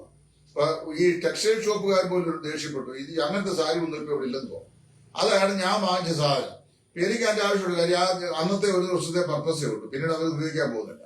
അപ്പൊ ഞാൻ അങ്ങനെയാണെങ്കിൽ പിന്നെ ഇതിനൊക്കെ പറയപ്പെട്ട ഈ വലിയ ഭയങ്കരമായിരിക്കുന്ന നമ്മുടെ ഇവിടുത്തെ ഈ കൊണ്ടൂർ റിസോർട്ടിലൊക്കെ കൊണ്ടുപോയി കല്യാണം കാര്യമുണ്ടോ? നമ്മുടെ കല്ലിശ്ശേരി BBC നടത്തിയാൽ പോലെ അവിടെ എന്റെ പിള്ളേരൊക്കെ ഞാൻ നടത്തിയത്. അപ്പൊ അവനവന്റെ കാര്യം വരുമ്പോൾ ഏറ്റവും ടിപ് ടോപ്പായിട്ട് കാര്യം നടത്തും. വല്ലവന്റെ കാര്യം വരുമ്പോൾ അതല്ല അലങ്കാരമാണ്, മറ്റേയാണ് പാപമാണെന്നൊക്കെ പറയും. നമ്മുടെ ജീവിതത്തില് നമ്മൾ പ്രായോഗികമാക്കുന്ന കാര്യങ്ങളെ പറയാവൂ. പ്രായോഗികമാക്കാൻ കഴിയാത്ത കാര്യങ്ങൾ ഉപദേശിമാർക്കുള്ള കുഴപ്പം തന്നെയാണ്. തങ്ങളുടെ ജീവിതത്തിൽ പ്രായോഗികമല്ലാത്തത് അവർ വേറൊരാളെ ഉപദേശിക്കും. ദ്രവ്യാഗ്രഹം പാടില്ല എന്ന് പ്രസംഗിക്കും, പക്ഷെ ദ്രവ്യാഗ്രഹിയായിരിക്കും ചിലര്. അപ്പൊ അത് തെറ്റാ. ദ്രവ്യാഗ്രഹം പാടില്ല എന്ന് പ്രസംഗിക്കുന്നവൻ ദ്രവ്യാഗ്രഹം പാടില്ലാത്തവനായിരിക്കണം. അത് പ്രതിഷ്ഠിക്കും. മോഷിക്കെന്ന് പറയുന്നവൻ കക്കാത്തവനായിരിക്കണം എന്നല്ലേ ദൈവം പറയുന്നത്. അപ്പോൾ ഈ ഞാൻ കഴിഞ്ഞ ഈ സർജറിക്ക് മുമ്പ്, ഞാൻ ഈ മെയ് 24 സർജറി, ഏപ്രിൽ മാസം മുഴുവൻ ഞാൻ മഹാരാഷ്ട്രയിലായിരുന്നു. മഹാരാഷ്ട്രയിലെ 4 അസംബ്ലികളിൽ ഞാൻ 4 ഞായറാഴ്ച പോയി. 5 ഞായറാഴ്ച പോയി, 5 അസംബ്ലിയിൽ പോയി. 5 അസംബ്ലിയിലെ 80% ആളുകളും ആഭരണധാരികളായ ആളുകളാണ്. ഇവിടെ തന്നെ കാട്ടി വളരെ ഡിസിപ്ലിൻ ആയിട്ടുള്ള, സന്തോഷമായി സമാധാനമായി മുമ്പോട്ട് പോകുന്ന ഒരു സഭകളാണ് ഞാൻ കണ്ടത്. അവിടെ എല്ലാം ഞാൻ വലുത് സൂക്ഷിച്ച് ചെയ്തു. അവിടുത്തെ എൽഡേഴ്സ് ആരും ഈ ആവരണം ധരിച്ചു വരുന്ന ആൾക്കാരോട് യാതൊരു വിരക്തിയും കാണിക്കുന്നത് ഞാൻ കണ്ടില്ല. അവരെല്ലാം സന്തോഷമായി ആരാധിക്കുന്നു. എന്ന് മാത്രമല്ല, ആരാധന കഴിഞ്ഞ് ഓരോ സഹോദരന്മാരും പരസ്പരം കണ്ട് അന്യോന്യം ആണും പെണ്ണും കൈ കൊടുത്ത് ക്ഷേമം അന്വേഷിച്ച് ഒക്കെയാണ് പിരിഞ്ഞു പോകുന്നത്. അപ്പൊ അവിടെ ആർക്കും എനിക്ക് പ്രശ്നമില്ല. അപ്പൊ ഞാൻ വിഷയം പറയാം. ഞാൻ തമിഴ്നാട്ടിൽ പോയിട്ടുണ്ട്.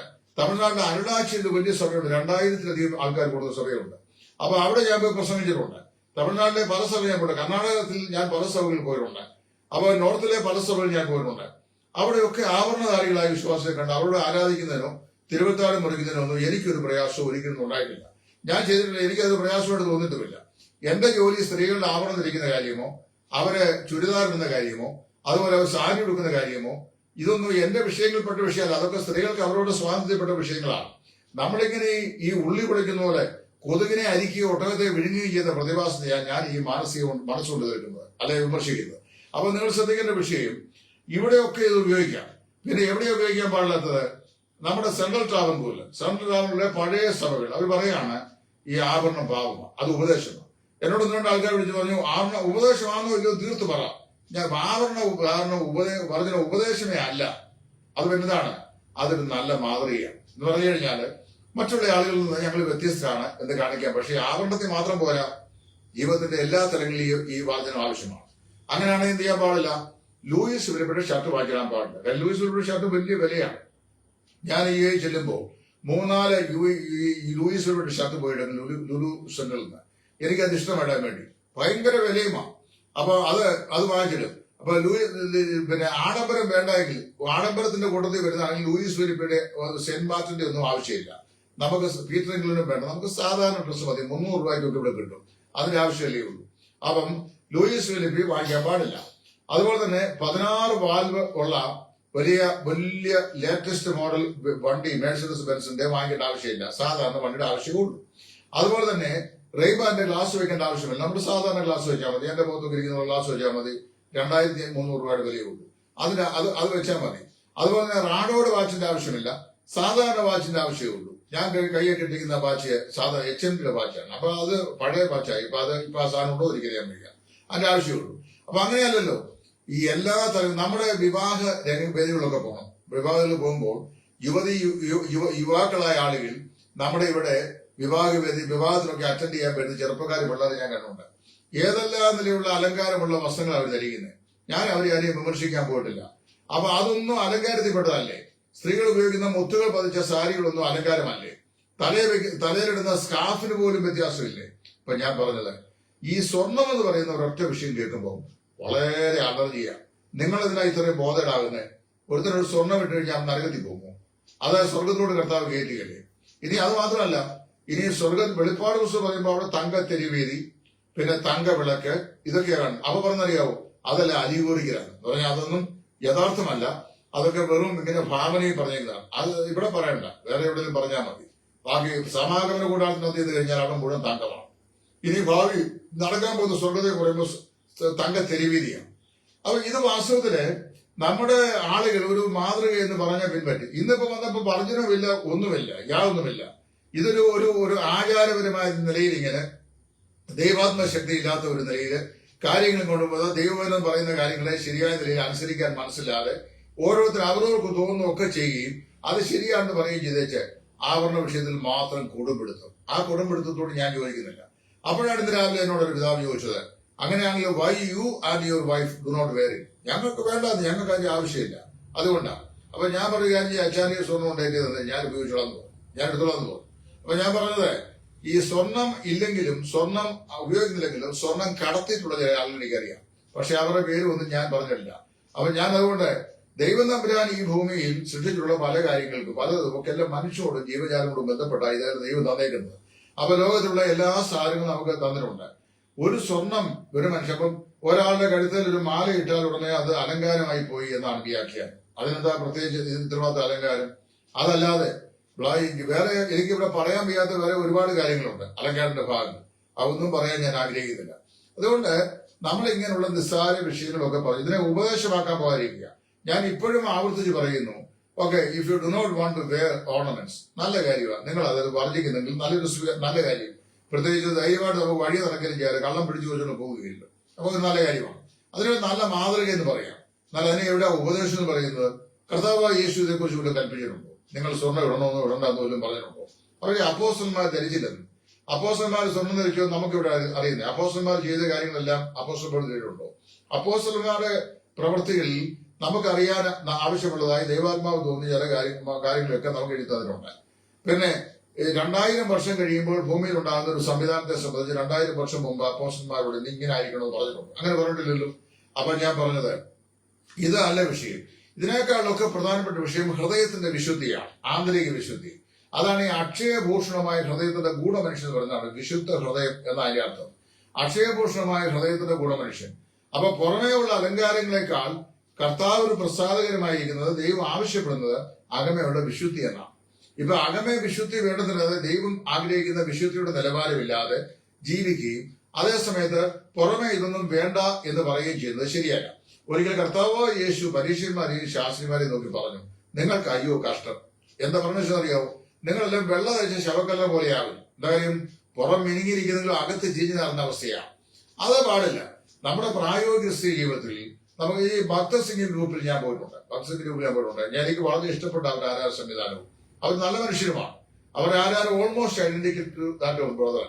അപ്പൊ ഞാൻ പറഞ്ഞത്, അവരുടെ സ്വർണ്ണം ഉപയോഗിക്കുന്ന ആൾക്കാരുണ്ട്, അവരൊക്കെ മോശക്കാരായ ആൾക്കാരാണ്. അത് തന്നെയല്ലല്ലോ, ഇപ്പൊ വേർപെട്ട സഭകളിൽ തന്നെ എത്രയോ സ്ഥലങ്ങളിൽ ആളുകൾ ഉപയോഗിക്കുന്നു. അവരോട് ആരോടും ഇല്ലാത്തൊരു ചതുർത്ഥി പിന്നെ മറ്റുള്ള ആൾക്കാരോട് ഉപയോഗിക്കേണ്ട ആവശ്യമില്ല. ഇതിന്റെ ആവശ്യം എന്താ വിഷയം? അപ്പൊ സ്വർണം വേണ്ടാത്ത വേർപാടുകാർ സ്വർണ്ണ കച്ചവടം നടത്തിയിട്ടുള്ളത് എനിക്കറിയാം, സ്വർണ്ണ കടകൾ നടത്തിയിട്ടുള്ളത് എനിക്കറിയാം. അറിയോ, ബീഡി വലിക്കാത്ത ഞാന് ബീഡി കച്ചവടം തുടങ്ങുന്നതിനെ കുറിച്ച് നിങ്ങൾ എന്താ പറയുന്നു? ഞാൻ ബീഡി വലിക്കുന്നില്ല. ചാരായം കുടിക്കാത്ത ഞാൻ മദ്യഷാപ്പ് എന്നതിനെ കുറിച്ച് പറയുന്നു. അപ്പൊ എനിക്ക് ഉപയോഗിക്കാൻ പറ്റില്ല. എനിക്ക് അറിയാവുന്ന ഒരു CSI പിതാവുണ്ടായിരുന്നു, അതേപോലെ എയർഫോഴ്സ് ഉദ്യോഗസ്ഥനായിരുന്നു, തോലശ്ശേരി ജംഗ്ഷനിലാണ് താമസിച്ചെടുത്തത്. ഞങ്ങൾ അവിടെ വളരെ സ്നേഹിതരായിരുന്നു. അപ്പൊ അദ്ദേഹത്തിന് കടയുണ്ടായിരുന്നു. ഈ കടയിൽ എന്റെ കുഞ്ഞുങ്ങളെ നിക്കോൾസ് സ്കൂളിൽ നിന്ന് വണ്ടിയെ കൊണ്ട് അവിടെ വിടുകയുള്ളൂ. ഞാൻ പിന്നെ അവിടെ പോയി കളക്ട് ചെയ്യുകയാണ് ചെയ്യുന്നത്. അങ്ങനെ ഞാൻ എന്നും പോയി സ്കൂളിൽ അവിടെ ഈ ഇദ്ദേഹത്തിന്റെ കടയിലേക്കും, ബേക്കറി കടയും കൂടാണ്. അവിടെ ഇരിക്കുമ്പോൾ പല ആളുകളും അവിടെ സിഗരറ്റ് ചോദിച്ചു വരുന്നുണ്ട്. അപ്പൊ ഈ അപ്പച്ചൻ പറയും, നല്ല താടിയൊക്കെ വളർത്തിയ നല്ല, ഞങ്ങൾ ഏറെ സൗഹൃദമായിട്ട് സംസാരിക്കുകയും നന്നായിട്ട് സൂക്ഷിക്കാനും പറയും. ഇവർ രക്ഷിക്കപ്പെട്ട മനുഷ്യ, ഒരു എക്സ് എയർഫോഴ്സുകാരനാ. അപ്പൊ അത് ഇവിടെ സിഗരറ്റില്ല.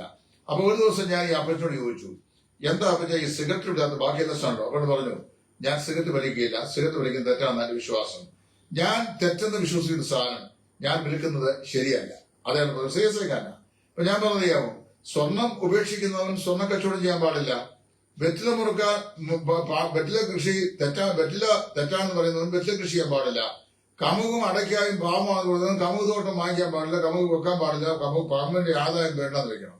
പക്ഷെ അതിൽ നമ്മൾ ചെയ്യുന്നുണ്ടല്ലോ. നമ്മുടെ ജീവിതത്തിന്റെ വശത്ത് വർജിക്കേണ്ട പല കാര്യങ്ങളും നമ്മൾ വർജിക്കുന്നില്ല. ആകേണ്ട പല കാര്യങ്ങളും നമ്മൾ മാതൃകയാകുന്നില്ല. എന്നാൽ നിസ്സാരമായ കാര്യങ്ങൾ നമ്മൾ എന്ത് ചെയ്യുന്നു? കൊടുമ്പിടുത്തം പിടിക്കുകയും ചെയ്യുന്നു. അതുകൊണ്ട് എന്ത് സംഭവിക്കുന്നു? അതുകൊണ്ടാണ് അതിനെഴുതിയത്, നമ്മുടെ സഭകൾക്കൊക്കെ ക്ഷീണം സംഭവിച്ചിരിക്കുന്നു. എന്താ കാര്യം?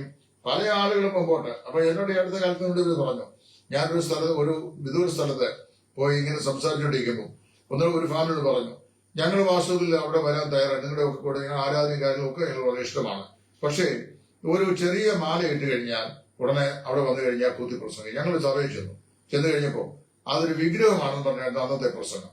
ഒരാൾ നമ്മുടെ ഇടയിലോട്ട് വന്നു കഴിഞ്ഞാൽ വരുന്ന ആ സമയത്ത് തന്നെ, അവൻ ആദ്യമായി യോജന വിടുന്ന സമയത്ത് തന്നെ അവന്റെ കഴുത്തിന്റെ മാല കിടക്കുന്നെങ്കിൽ അത് വിഗ്രഹമാണ്. നിങ്ങൾക്കറിയാമോ, 1979 ഞാൻ പറയുന്ന കാര്യം സംശയം ഉണ്ടെങ്കിൽ 1979 നമ്മുടെ വേർപെട്ട പ്രസ്ഥാനത്തിന്റെ ഏറ്റവും പ്രമുഖനായ സുവിശേഷകനായിരുന്ന MM സക്രിയാച്ചായൻ കോട്ടയം. MM സക്രിയാച്ചായൻ കോട്ടയത്തിന്റെ ഭാര്യയുടെ അനിയത്തി വിവാഹം കഴിച്ചത് കുറിച്ചിയിലുള്ള, കോട്ടയത്ത് ചിങ്ങമനം കുറിച്ചിയിലുള്ള മത്തായി സാറായിരുന്നു. മത്തായി സാറിന്റെ ഭാര്യയായിട്ട് വിളിക്കായി. അപ്പൊ ആ മത്തായി സാറൊക്കെ നല്ല ഇരുത്തം വന്ന യാക്കോബക്കാരാണ്. ഞങ്ങൾ എന്റെ ബാല്യകാലത്ത് ഞങ്ങൾ പോയി സുവിശേഷം പ്രസംഗിക്കുകയും ദൈവം സംസാരിക്കുന്നവരുണ്ട്. മത്തായി സാറിനും കുടുംബം വിശ്വാസത്തിലേക്ക് വന്നു. വന്നപ്പോൾ MM സക്രിയാച്ച സാറിന്റെ വൈഫിന്റെ അനിയത്തിയാണ് മത്തായി സാറിന്റെ ഭാര്യ. അപ്പൊ അവിടെ വരുമ്പോ ഈ മത്തായി സാറിന്റെ ഭാര്യ സ്ഥാനപ്പെടുന്നു. ആ അമ്മാമ്മയുടെ കഴുത്തല് വടം പോലുള്ള മാല 1 2 ഉണ്ട്. 2 കയ്യിലും സ്വർണ്ണ വളകളുണ്ട്. നിങ്ങൾക്ക് ആർക്ക് വേണമെങ്കിലും ഞാൻ ഈ പറയുന്ന കാര്യം റെഫർ ചെയ്യാം. അപ്പൊ അങ്ങനെ വന്നു കഴിയുമ്പോൾ സ്നാനപ്പെടുന്ന കാര്യത്തെ കുറിച്ച് വന്നു കഴിഞ്ഞപ്പം കറിയാച്ചാൻ പറഞ്ഞ ബുദ്ധിപരമായ ആലോചന ഇന്നും എന്റെ മൈൻഡിൽ റിഫ്ലക്ട് ചെയ്യുന്നു. അതേപോലെ അറിയാവോ, സിസ്റ്റർ അവള് സ്നാനപ്പെടുന്നതിന് സ്വർണം ഊരണമെന്ന് യാതൊരു ഉപദേശവുമില്ല. കുറെ കഴിയുമ്പോൾ മറ്റുള്ള വിശ്വാസികൾ ഉപയോഗിക്കാതിരിക്കുകയും അവൾ മാത്രം അത് ഉപയോഗിക്കുകയും ചെയ്യുന്നത് കാണുമ്പോൾ സ്വാഭാവികമായും അത് സ്വമേധയാ വേണ്ട എന്ന് വെക്കാൻ താല്പര്യം ഉണ്ടാവും. അന്ന് ചെയ്താളോ എന്ന് പറഞ്ഞു ഈ കൈ നിറയെ വളയും കഴുത്തെ മാല ഇട്ടുകൊണ്ടാണ് ആ പുള്ളിക്കാരിയെ സ്നാനപ്പെടുത്തുന്നത്. ഞാൻ അതിന്റെ ഐ വിറ്റ്നസ് ആണ്. കാരണം സ്നാനപ്പെടുത്തുന്നത് MM സക്രിയാചാര്യമാണ്. അപ്പൊ അതുകൊണ്ട് ഞാൻ പറഞ്ഞറിയാമോ, ഇന്ന് ഒരു ചെറിയ വീഡിയോ ഇവിടെ സർക്കുലേറ്റ് ചെയ്യുന്നുണ്ട്. ഏകദേശം 2,14,000 ആളുകൾ അത് പ്ലേ ചെയ്തിട്ടുണ്ട്. നമ്മുടെ ബ്രദർ സ്പിരിച്വൽ തോട്ട്സിലും ഒക്കെ ജോൺസൺ താനിയൊക്കെ ഇട്ടിട്ടുണ്ട്. എന്താ അറിയാമോ, സ്നാനപ്പെടുന്ന ആളുകളെ ഒരിക്കലും ആവരണം വിട്ട് നമ്മൾ സ്നാനപ്പെടുത്താറില്ല. കാരണം അതേ പറഞ്ഞിരിക്കാം. കാരണം കർത്താവായ യേശു ക്രിസ്തുവിന്റെ മരണം അടക്കം പുനരുദ്ധാനം ഇവയോട് വിശ്വാസി ഏകീഭവിക്കുന്ന ഒരു അനുഭവമാണ് സ്നാനം. അപ്പൊ അതുകൊണ്ട് കർത്താവിന്റെ മരണത്തോടും അടക്കത്തോടും പുനരുദ്ധാനത്തോടും ഏകീഭവിക്കുന്ന ആളെന്ത് ചെയ്യാൻ പാടില്ല? ആവരണം വിട്ടുകൊണ്ട് സ്നാനപ്പെടാൻ പാടില്ല. എന്റെ സുഹൃത്തെ, എവിടുന്നാണ് നിങ്ങൾക്ക് ഈ ഉപദേശം കിട്ടിയത്? Is there any basis for your exposition from the word of God? വേദപുസ്തകത്തിൽ അതിന് എന്തെങ്കിലും തെളിവുണ്ടോ? ഇല്ലല്ലോ, ഇല്ല. അപ്പൊ അതുകൊണ്ട് നമ്മൾ വാസ്തവത്തില് ദൈവബോധമില്ലാത്ത ഒരു ആചാരം നമ്മൾ അതിനെ എന്ത് ചെയ്തു? അനുകരിച്ച ശേഷം നമ്മൾ കാലാന്തരത്തിൽ അതിനൊരു ഉപദേശമാക്കിയിട്ട് ഞങ്ങൾ ഇതിനെ വർജിക്കുന്നവരാണെങ്കിൽ ലോകത്തുള്ള എല്ലാ പടവുകാരും ആവരണം വേണ്ടാന്ന് വെക്കണം. പക്ഷെ അങ്ങനെ ചെയ്യുന്നില്ലല്ലോ. ഇവിടെ കുറെ പേർക്ക് ഉപയോഗിക്കാം. മഹാരാഷ്ട്രയിലുള്ളവർക്ക് ഉപയോഗിക്കാം, തമിഴ്നാട്ടിലുള്ളവർക്ക് ഉപയോഗിക്കാം, കേരളത്തിന്റെ ചില ഭാഗങ്ങളിലൊക്കെ ഉപയോഗിക്കാം, മധ്യഭാഗങ്ങളിലൊക്കെ ഉപയോഗിക്കാൻ പാടില്ല എന്നൊക്കെ വിഷയം. ഇപ്പൊ അത് തന്നെയല്ലോ കോട്ടയത്ത് നടന്നൊരു കൺവെൻഷൻ. എനിക്ക് തോന്നുന്നു 2000 ആണ്ടിന് അടുത്തൊരു കാലഘട്ടമാണെന്ന് തോന്നുന്നു. 1999 2000 തോന്നുന്നു. തമിഴ്നാട്ടിലുള്ള ഒരു സുവിശേഷൻ, പേര് ഞാൻ മറന്നുപോയി. അദ്ദേഹത്തിന്റെ കൺവെൻഷന് പ്രസംഗമുണ്ടായി, തിരുവനന്തപുരം വെച്ച് നടന്ന കൺവെൻഷൻ. ആ കൺവെൻഷന് പ്രസംഗിക്കാൻ വന്ന ഉപദേശിയുടെ ഭാര്യ ഞാൻ നോക്കിയപ്പോ പുക്കിളിന്റെ അവിടെ വരെ നല്ല കൈയുടെ ചെറുവിരലിന്റെ വലിപ്പമുള്ള സ്വർണത്തിന്റെ മാലയിട്ടുണ്ടാ വന്നത്. അന്നത്തെ KFNന്റെ സെക്രട്ടറി ആയിരുന്ന പോൾ തോമസ് ആണ് അദ്ദേഹത്തിന്റെ ബാഗും ഒക്കെ എടുത്തുകൊണ്ട് ആദരപൂർവ്വം ഇദ്ദേഹത്തെ ആനയിച്ചുകൊണ്ട് സ്റ്റേജിലോട്ട് വന്നത്. ഇത് ഞാൻ തന്നെയാണ് അവിടെയുള്ള എല്ലാ ആൾക്കാരും കണ്ടതാണ്. Nobody had any allergy over it. അവർക്ക് ആർക്കും ഒരു അലർജി ഉണ്ടായി ഞാൻ കണ്ടില്ല. അപ്പൊ ഞാൻ അറിയാവോ, ഈ അവസരോചിത ദൈവശാസ്ത്രമായിരുന്നു നമ്മുടേത്. വേദപുസ്തകത്തിൽ വായിക്കുമ്പോൾ നമ്മൾ ഒരു മണവാട്ടി പെണ്ണിനെ നമ്മൾ വേണ്ട വേണ്ട വേണ്ട എന്ന് പറയുന്നത് ഒരുപാട് കാര്യങ്ങളുണ്ട്. കള്ളുഷാപ്പിൽ പോയി കള്ളു കുടിക്കാൻ ഞാൻ ഒരിക്കലും ശുപാർശ ചെയ്യില്ല. വീട്ടിൽ കൊടുത്തു വെച്ച് കുടിക്കാനും ഞാൻ ശുപാർശ ചെയ്തില്ല. വീട് വലിക്കാനും സിഗരറ്റ് വലിക്കാനും മൂക്കിപ്പൊടി വലിക്കാനും ശുപാർശ ചെയ്യില്ല. വെറ്റില മുറക്കാനും ശുപാർശ ചെയ്യില്ല. ചീട്ട് കളിക്കാനും ചൂത് കളിക്കാനും ശുപാർശ ചെയ്യില്ല. അതൊന്നും ഒരു വിശ്വാസിക്ക് യോഗ്യമായ കാര്യങ്ങൾ, അതിന്റെ ആവശ്യമില്ല. എന്നാൽ ഒരുവനൊരു മോതിരം ഇട്ടു, ഉടനെ പ്രശ്നം. പിന്നെ വേറൊരാള് ഒരു ചെറിയ മാലയിട്ടു, ഉടനെ പ്രശ്നം. ഒരു സഭാപള്ളി വരുമ്പോൾ ഒരു ചെറിയ മാല ഇട്ടിരുന്ന സഹോദര കഴുത്തലാണ് നമ്മുടെ കണ്ണ് പോകണ്ടേ. നമ്മുടെ എന്നുടെ കണ്ണുകൾ കാൽവരിയിങ്കിലെ ക്രൂശിന് നേർതിരിക്കെ എന്റെ പൊന്നു വലിയായ ദൈവകുഞ്ഞാണനെ എന്നല്ലയോ സൈമൺ സാർ പാടിയത്. പിന്നെ അപ്പം നമ്മുടെ കണ്ണുകൾ ആരാധനയ്ക്ക് വരുമ്പോൾ കർത്താവിലേക്കും അവിടുത്തെ ക്രൂശിലേക്കും ഉയരുമ്പോൾ ബാക്കി എല്ലാ ഭാഗിക കാര്യങ്ങളിൽ നിന്ന് നമ്മുടെ കണ്ണൻ മാറി. ഇതൊന്നും ഒരു ഉപദേശ വിഷയങ്ങളല്ല. ഉപദേശ വിഷയം അത് തന്നെയല്ല. ഇപ്പോഴത്തെ നിങ്ങളൊരു കാര്യം ചെയ്യാം. ഞാനിപ്പോ നിങ്ങളൊരു വെല്ലുവിളി നടത്താം. ഈ വെല്ലുവിളി ഞാൻ ചെയ്യുന്നത് നമ്മുടെ പ്രസ്ഥാനത്തിന്റെ വെല്ലുവിളിക്കല്ല, ഞാൻ നിങ്ങളോട് ഇൻഡിവിജ്വൽ വെല്ലുവിളി ചെയ്യുകയാണ്. അതായത് പെന്തക്കോസ്തുകാരുടെയും വേർപാടുകാരുടെയും സഭകളിൽപ്പെട്ട ഇപ്പോഴത്തെ തലമുറയിൽപ്പെട്ട യങ്സ്റ്റേഴ്സിനടുത്ത് ഒരു രഹസ്യ സർവേ ഇന്ന് നടത്തുക. നിങ്ങൾ ആഭരണധാരണം നിങ്ങൾക്ക് താല്പര്യമുണ്ടോ ഇല്ലയോ? 75% എബവ് പിള്ളേർ ഞങ്ങൾക്ക് താല്പര്യമുണ്ടെന്ന് എഴുതി തരും. അല്ലെങ്കിൽ നിങ്ങളൊരു സർവേ നടത്തി നോക്കിയോ, വെറുതെ അറിയാവോ? ഇപ്പൊ മീശ, ഞാൻ ചോദിച്ചോട്ടെ, ഈ മീശ പഠിക്കണം എന്ന് വേദപുസ്തകത്തിൽ എവിടെ എഴുതിയിട്ടുണ്ടോ? മീശ പഠിക്കണം. അപ്പൊ ആദ്യ നാളുകളിൽ ഈ വിശ്വാസത്തിലേക്ക് വന്ന ആളുകൾ മറ്റുള്ള ആളുകളിൽ നിന്നും വ്യത്യസ്തരായി തങ്ങളെ തന്നെ വെളിപ്പെടുത്തണം എന്നുള്ളത് കൊണ്ട് അവർ ചില നിഷ്ഠകൾ ജീവിതത്തിൽ പാലിക്കാൻ തീരുമാനിച്ചു. അതിലൊന്നാണ് പുരുഷന്മാർ മീശ വെക്കേണ്ട എന്ന് തീരുമാനിച്ചത്. അപ്പൊ അതുകൊണ്ട് ഇത് ചെയ്തു. വേർപാടിലെ ഉപദേശിമാരുടെ കൂട്ടത്തിൽ 98% ആൾക്കാർക്ക് മീശയില്ലാത്തവരാണ്. ഇപ്പൊ ഞാന് കുഞ്ഞോൻ തോട്ടപ്പള്ളി, ഡോക്ടർ OM ശ്യാമുവില്, ഇങ്ങനെ തുടങ്ങി നമ്മുടെ ചുരുക്കം ചില ആൾക്കാർക്ക് മാത്രമേ ഈ മീശയുള്ളൂ. ഈ മീശ എന്ന് പറഞ്ഞാൽ മീശ വെച്ചിട്ടുള്ളൂ. ബാക്കിയെല്ലാം നല്ല ട്യൂബ് കത്തി കിടക്കുന്ന പോലെ ക്ലീൻ ഷേവ് ചെയ്താണ് അവർ നടക്കുന്നത്. ഞാൻ മീശ മരിക്കുന്നത് വരെ എടുത്തു കളയുകയില്ല. 2 കാരണം കൊണ്ടാണ് എടുത്തു കളയാത്തത്. ഒന്ന്, മീശ എടുത്തു കളഞ്ഞാൽ പിന്നെ എന്റെ മുഖം കാണാൻ കൊള്ളുകയില്ല. അതുകൊണ്ട് മീശ ഞാൻ എടുക്കുകയില്ല. കാര്യം മീശ ഇല്ലാത്ത എന്റെ മുഖത്തേക്കാൾ അല്പം കൂടെ ഗൗരവവും അല്പം കൂടെ ഭംഗിയും എന്റെ മുഖത്തിന് തോന്നുന്നത് മീശ ഉള്ള മുഖമാണ്. അതുകൊണ്ട് മീശ എടുക്കുകയില്ല.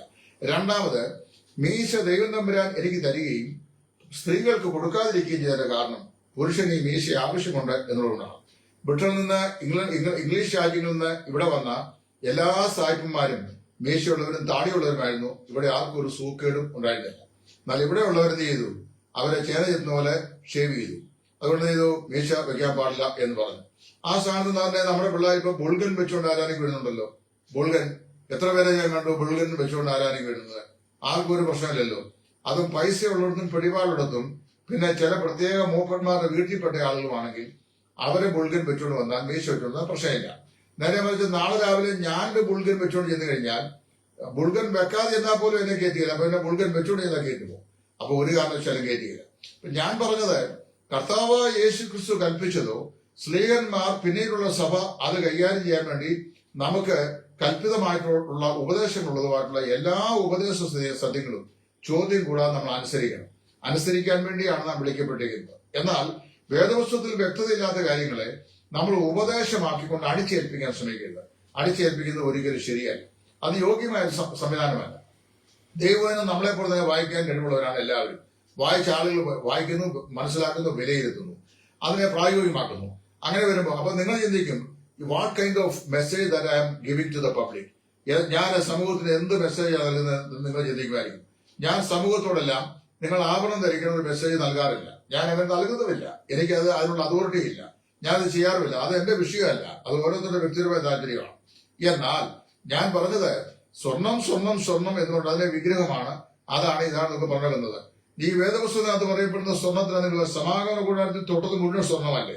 തങ്ക നിലവിളക്ക്, പിന്നെ മണ്ണ ഇട്ട് വെച്ച പൊൻപാത്രം, പിന്നെ ഇതെല്ലാം സ്വർണവും വെള്ളിയും ആവശ്യം. അതിന്റെ വ്യാഖ്യാനം പറയുമ്പോൾ സമാഗമന കൂടാരത്തിന്റെ പ്രാകാരമറ മൊത്തം കൊണ്ട് 48 പലക, 48 പലകൾ നിൽക്കുന്നതെല്ലാം നേരെ നിൽക്കുന്നു. അത് നിൽക്കുന്ന മിസ്രയീമിൽ നിന്ന് വീണ്ടെടുക്കപ്പെട്ട ഇസ്രായേലിയുടെ വീണ്ടെടുപ്പിന് വിലയായ അരശക്കന് വെള്ളി കൊണ്ടുണ്ടാക്കിയ വെള്ളി ചുവടുകളിലാണ്. ഈ വെള്ളി ചുവടുകൾ വീണ്ടെടുപ്പിനെ കാണിക്കുന്നു. അതിന്മേൽ നിവർന്നു നിൽക്കുന്ന പലകൾ വിശ്വാസിയെ കാണിക്കുന്നു എന്നൊക്കെയാ പറയുന്നത്. ഇപ്പൊ നിഴലായ കൂടാരം നിഴലാണെന്നാണ് പഠിപ്പിക്കുന്നത്. കൂടാരത്തിന്റെ പ്രാകാരമറയുടെ വെള്ളിച്ചുവട് വീണ്ടെടുപ്പിനെയും വിശ്വാസി അതിന്മേലുമാണ് നിൽക്കുന്നെങ്കിൽ വിശ്വാസി വെള്ളിയുടെ പുറത്താണല്ലോ നിൽക്കുന്നത്, അല്ലേ? അപ്പൊ അതിന് തന്നെ പ്രശ്നം വരുന്നത്. അപ്പൊ പൊരുളായി വരുമ്പോ പിന്നെ വെള്ളിയോട് ദൈവത്തിന് എതിർപ്പുണ്ടോ? സ്വർണ്ണത്തോട് എതിർപ്പുണ്ടോ?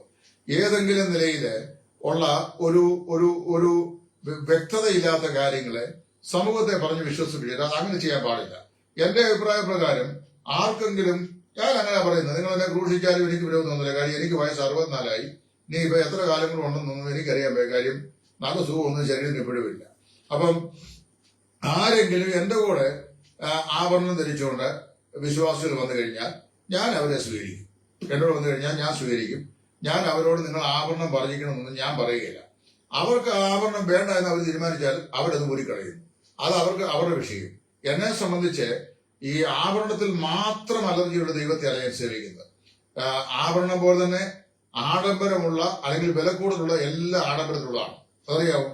അതിനായി മുമ്പ് ഉദാഹരണം പറഞ്ഞത്, എനിക്ക് ഷർട്ട് വേണം, 350 രൂപ മുതൽ ഷർട്ട് കിട്ടും. പൊളിമൂട്ട് സിൽക്ക് ഹൗസിൽ നിന്നും ഈ അയ്യപ്പാസ് എന്നൊക്കെ കിട്ടും. അവിടെ ഇപ്പം 350 രൂപ മുതൽ കിട്ടും. എന്നാൽ 3500 7000 വരെ ഉണ്ട് ലൂയിസ് ഫിലിപ്പിന്റെയും ഒക്കെ സെന്റ് മാർട്ടിന്റെയും ഒക്കെ ഉള്ള ഷർട്ടുകൾ, വലിയ കൂട്ടി ഷർട്ടുകൾ. അതിന്റെ ആവശ്യം ആഡംബരം ആവശ്യമില്ലെങ്കിൽ ലൂയിസ് ഫിലിപ്പ് വാങ്ങിക്കേണ്ട ആവശ്യമില്ല. അപ്പൊ നമുക്ക് 350 വാങ്ങിച്ചാൽ മതി. അതുപോലെ തന്നെ നമ്മളിപ്പോ ഓൺലൈൻ ആമസോൺ വഴിയോ ഫ്ലിപ്കാർട്ടിൽ വരുകയാണെങ്കിൽ 125 രൂപ മുതൽ ഇങ്ങോട്ട് സാരികൾ കിട്ടും. പിന്നെ ഇതിനാ 10,000-ന്റെ 25,000 സാരി. നമ്മുടെ കല്യാണത്തൊക്കെ സഹോദരിമാർ കൊടുത്തുകൊണ്ടുവന്ന സാരി കണ്ടു കഴിഞ്ഞു കഴിഞ്ഞാൽ കർത്താവിന്റെ പോലും കണ്ണ് മഞ്ഞിപ്പോവും. അതുപോലത്തെ സാധനം കൊണ്ടാണ് കൊടുത്തുകൊണ്ട് വരുന്നത്. അപ്പം അത്രയും വില കൂടിയതിന്റെ ആവശ്യമുണ്ടോ? അത് ആഡംബരം അല്ലേ? അപ്പൊ അതിന് നിങ്ങൾ എന്താ പേര് പറയുന്നത്? അത് ആഡംബരമല്ല. പിന്നെ പുരുഷന്മാർ ഇപ്പോൾ ധരിക്കുന്നത്, ഇപ്പൊ സ്യൂട്ട് ഇവിടെ ഒരു ഭാഷയായി വന്നിട്ടുണ്ട്. അമേരിക്കൻ ഐക്യമുള്ള സൂട്ട് ആളുകൾ ഇപ്പം ഉപേക്ഷിച്ചു. സിനിമാ ലോകത്തും സൂട്ടില്ല, വെറുതെ ഒരു കോട്ട് പോലെ ഇടുകയുള്ളൂ, ടൈം കെട്ടാറില്ല. അപ്പൊ ഇവിടെ സൂട്ടും ഒക്കെ ഇടുന്നുണ്ട്, സൂട്ടും ബൂട്ടും ഒക്കെ ധരിക്കുന്നുണ്ട്. അപ്പൊ അത് ആഡംബരമല്ലേ? ഇതിനെയൊന്നും നമ്മൾ ആഡംബരം എന്നുള്ള വാക്ക്, സായിപ്പിന് സൂട്ട് ആഡംബരമല്ല. കാര്യം അത് അദ്ദേഹത്തിന്റെ കൾച്ചറിൽപ്പെട്ട ആവശ്യകതയാണ്. മലയാളി ധരിച്ചാൽ ആഡംബരം. അപ്പൊ ആഡംബരത്തിൽ തന്നെ ഒരുപാട് വേർഷൻസ് ആയിട്ടുള്ളത്. അപ്പൊ സായിപ്പ് ഒരു ജർമ്മൻ ഷെപ്പേർഡിനെ വളർത്തിയാൽ അത് ആഡംബരമല്ല, അല്ലെങ്കിൽ സെയിന്റ് ബെർണാർഡിനെ വളർത്തിയ ആഡംബരമല്ല. അതേസമയത്ത് സുവിശേഷനായിട്ട് ഞാനൊരു ജർമ്മൻ ഷെപ്പേർഡിനെ വളർത്തിയാൽ അത് ആഡംബരമാണ്. ഒരിക്കലും ഒരുത്തം പറയുകയും ചെയ്തു, അമേരിക്കക്കാർ പോലും ഇല്ലാത്ത സാധനം എന്റെ വീട്ടിലുള്ളത്. എന്താണെന്നറിയാമോ? 2 ഡാഷ് 2 പട്ടികളുണ്ടായിരുന്നു. ഭാഗ്യവശാൽ അത് ചത്തുപോവുകയും ചെയ്തു. അപ്പൊ അതുകൊണ്ട് എന്നോട് ഒരുത്തം പറഞ്ഞു, ബ്രദറെ ഞാൻ ബ്രദറിനെ ഒന്ന് കാണാൻ വേണ്ടി വരാനിരിക്കുകയായിരുന്നു. ഒരാൾ പറഞ്ഞു ഞങ്ങൾക്ക് പോലും ഇല്ലാത്ത സാധനം. ഞാൻ ബ്രദറിന് ഡാഷ് 2 പട്ടിയുണ്ടെന്ന് എന്ന് പറഞ്ഞാണ്. അപ്പൊ ഞാൻ പറഞ്ഞത്, അപ്പൊ നമ്മൾ ഡാഷിനെ വളർത്തിയാൽ അത് ആഡംബരം, പക്ഷേ സായിപ്പ് വളർത്തിയാൽ ആഡംബരമല്ല. പിന്നെ മദാമ വട്ടക്കഴുത്തില് ഒരു മുത്തുമാലയോ ഒരു ചെറിയ പൊന്മാലയോ ഇട്ട് കഴിഞ്ഞാൽ ആ മദാമ ഒരു പ്രയാസമില്ല. പക്ഷെ നമ്മുടെ ഭാര്യമാരാലും അങ്ങനെ ഇട്ട് കഴിഞ്ഞാൽ അത് വലിയ പ്രശ്നമായിട്ടുണ്ട്. ഞാൻ ഒരിക്കലും ഒരു സഭായോഗം വരുമ്പോൾ സഹോദരി മോതിരം ഇട്ടുകൊണ്ട് വിടുന്നു. അപ്പൊ എല്ലാ കണ്ണുകളും അവങ്കിലേക്ക്, കർത്താവിനെ കുറിച്ച് പറയുമ്പോൾ എല്ലാ കണ്ണുകളും അവങ്കിലേക്ക് തന്നെ നോക്കിയെന്ന് പറഞ്ഞ പോലെ എല്ലാ കണ്ണുകളും ആ സഹോദരി നോക്കുന്നത് ഞാൻ കണ്ടു. എനിക്കൊന്നും മനസ്സിലായില്ല.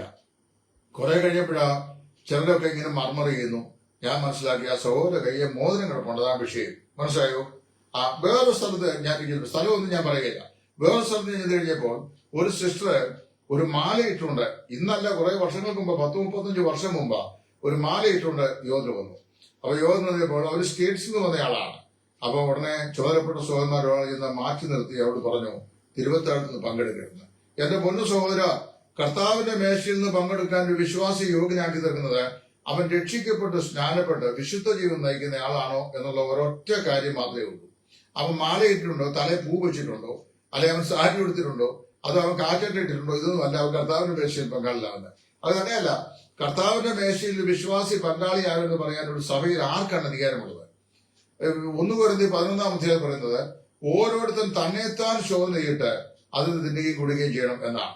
അപ്പൊ എനിക്ക് തന്നെത്താൻ ശോധന ഇട്ട് ഞാൻ തിന്നുകയോ തിന്നാതിരിക്കുകയോ ചെയ്യണം. അല്ലാതെ എന്നോട് ഇതിലെടുക്കാൻ പാടെന്ന് പറയാൻ ഇത് തന്നെ ഇത് ഇവരുടെ വീട്ടിലെ വകയാണ് ഈ തിരുവത്താഴ്ച പറഞ്ഞത്. അത് കർത്താവിന്റെ മേശയാണ്, പേര് തന്നെ കർത്താവിന്റെ മേശതാണ്. അപ്പൊ ഞാൻ പറഞ്ഞത് ആ വക വിഷയങ്ങളെ കുറിച്ചുള്ള പരിജ്ഞാനക്കുറവുണ്ടായി ഇതൊക്കെ പറഞ്ഞുകൊണ്ടിരിക്കുന്നത്.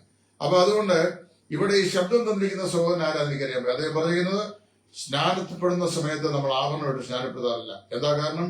അത് കർത്താവിന്റെ ആ മരണം, അടക്കം, പുനരുദ്ധാനം ഇവയോട് ഏകീഭവിക്കുന്ന സൂക്ഷിയാണ്. ശവം ആവരണമിട്ട് അടക്കാറില്ല.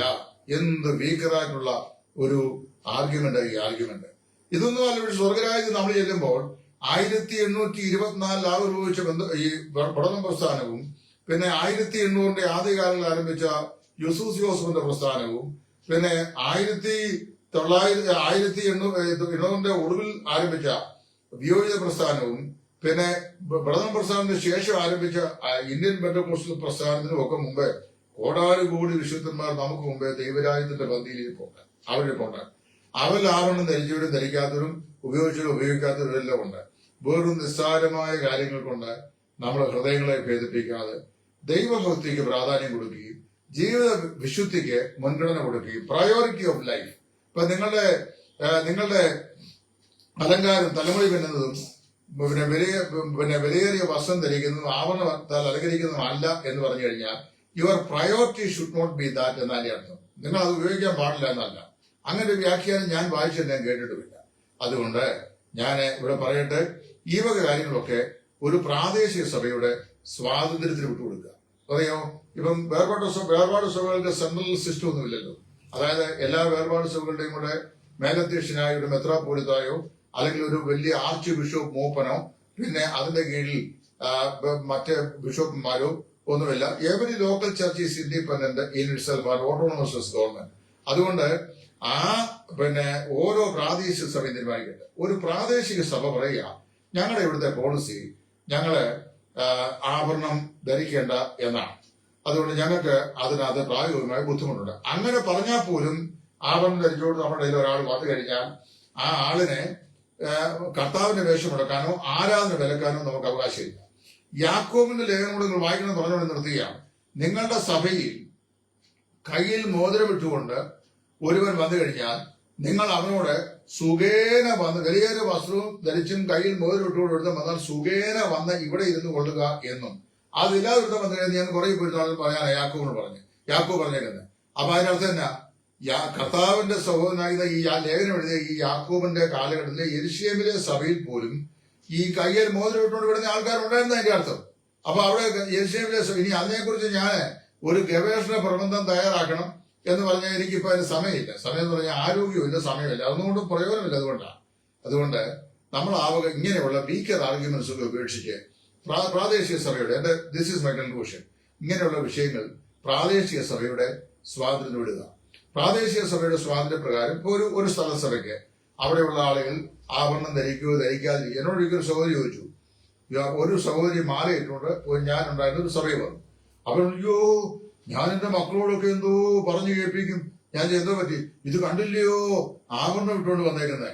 അപ്പൊ ഞാൻ ചോദിച്ചു, എന്ത് പറഞ്ഞു കേൾപ്പിക്കാനാ? അങ്ങനെയാണെങ്കിൽ മൊസൈക്ക്, നല്ല ഒന്നാന്തരം മൊസൈക്കിനുണ്ടായിരുന്ന തറ പിന്നെ കമ്പിപ്പാല വെച്ച് കുത്തി പൊട്ടിച്ചിട്ടല്ലയോ ഇപ്പോഴത്തെ ഏറ്റവും ലേറ്റസ്റ്റ് ഗ്രാനൈറ്റ് ഇട്ടേക്കുന്നത്. അതേക്കുറിച്ച് ഒരാൾ ചോദിച്ചാൽ എന്തോ പറഞ്ഞു ചോദിച്ചാൽ മിണ്ടാതെ പോയി. അപ്പൊ ഇങ്ങനെ എന്നോട് ആൾക്കാർക്കുള്ള വിരോധത്തിനൊരു കാരണം ഇങ്ങനോട് ചോദിക്കാൻ ചോദിക്കും. അതുകൊണ്ട് ഈ പ്രാദേശിക സഭയുടെ തീരുമാനങ്ങൾക്ക് അത് നമ്മൾ വിടുക. അങ്ങനെ വാസ്തവ നമ്മൾ ക്രിസ്തീയ ജീവിതത്തിന്റെ ഭക്തിക്കും വിശ്വാസ ജീവിതത്തിന്റെ വിശുദ്ധിക്കും പ്രായോഗിക വിശുദ്ധിക്കും മുൻ പ്രാധാന്യം നൽകുക. സുവിശേഷത്തിന്റെ അഭിവൃദ്ധിക്ക് തടസ്സക്കാരാകാതിരിക്കുക. ഈ സമയം കൊണ്ട് ഏതെങ്കിലും നിലയിൽ കഴിയുമെങ്കിൽ ചില ആത്മാക്കളെ തീർന്നു വലിച്ചെടുക്കാൻ സുവിശേഷ സന്ദേശമൊക്കെ പറയാനും ദൈവകൃപയിൽ നിന്ന് ആളുകളെ അകറ്റിക്കളയാതിരിക്കാനും നമുക്ക് നമ്മെ തന്നെ സൂക്ഷിപ്പാൻ ദൈവമായ കർത്താവ് സഹായിക്കട്ടെ എന്ന് പറഞ്ഞുകൊണ്ട് ഞാൻ തൽക്കാലം ഈ വീഡിയോ ഇവിടെ അവസാനിപ്പിക്കുന്നു. എനിക്ക് വേണ്ടിയും പ്രാർത്ഥിക്കുക. രൂക്ഷമായ അലർജിയുടെ പ്രശ്നമുണ്ട്, അതാണ് മൂക്കൊക്കെ ചുമന്നിരിക്കുന്നത്. അപ്പോൾ പ്രത്യേകം പ്രാർത്ഥിക്കണം. ദൈവം എല്ലാവരെയും അനുഗ്രഹിക്കട്ടെ.